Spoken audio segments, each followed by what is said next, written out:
Alec awoke in the alley. He always awoke in the alley.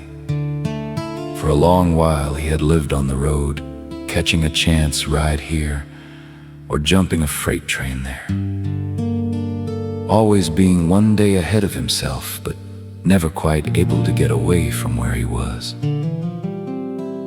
Over the past several years, as his condition worsened and his body had become more frail, it seemed that more often than not, that this alleyway had become his home.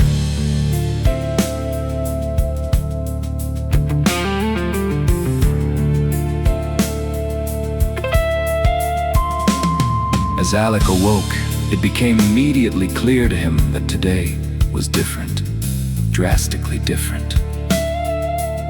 When he took in his first conscious breath, it felt to him as if he were a man dying of thirst, taking a drink of cool, clean, pure water.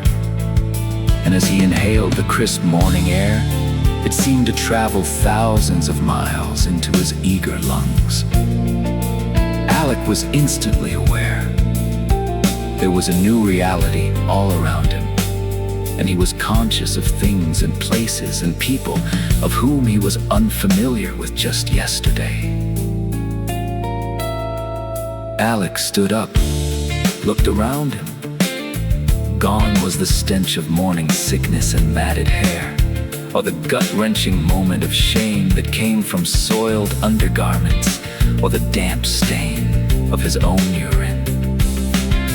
Gone was the overwhelming need to seek out that first morning shot to cut the edge and fortify his courage, which would allow him to leave his home, this alley, as to forage or beg to fill his daily needs. There was things that Alec knew today that he hadn't known yesterday, and he didn't know why.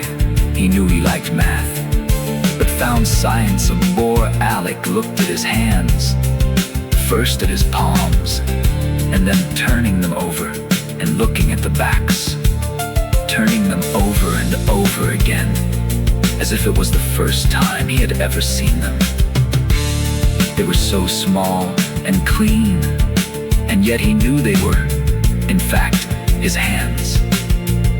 He looked down at his legs, dressed in new black slacks, the cuffs around tiny shoes, and he was not shocked by these things. Once again, Alec was aware that he knew things, and he didn't know why. He knew that he didn't feel at home in the alley anymore. He knew that 2 blocks down and 4 blocks over, that there was a school, and that he belonged there, and not here. Alec knew that on the playground at this very moment, there was a girl named Ellen, and that if he pulled her hair, she would scream and say she liked it, and she would laugh. She was after him, and he knew she did like it, and it made him feel good to make her laugh.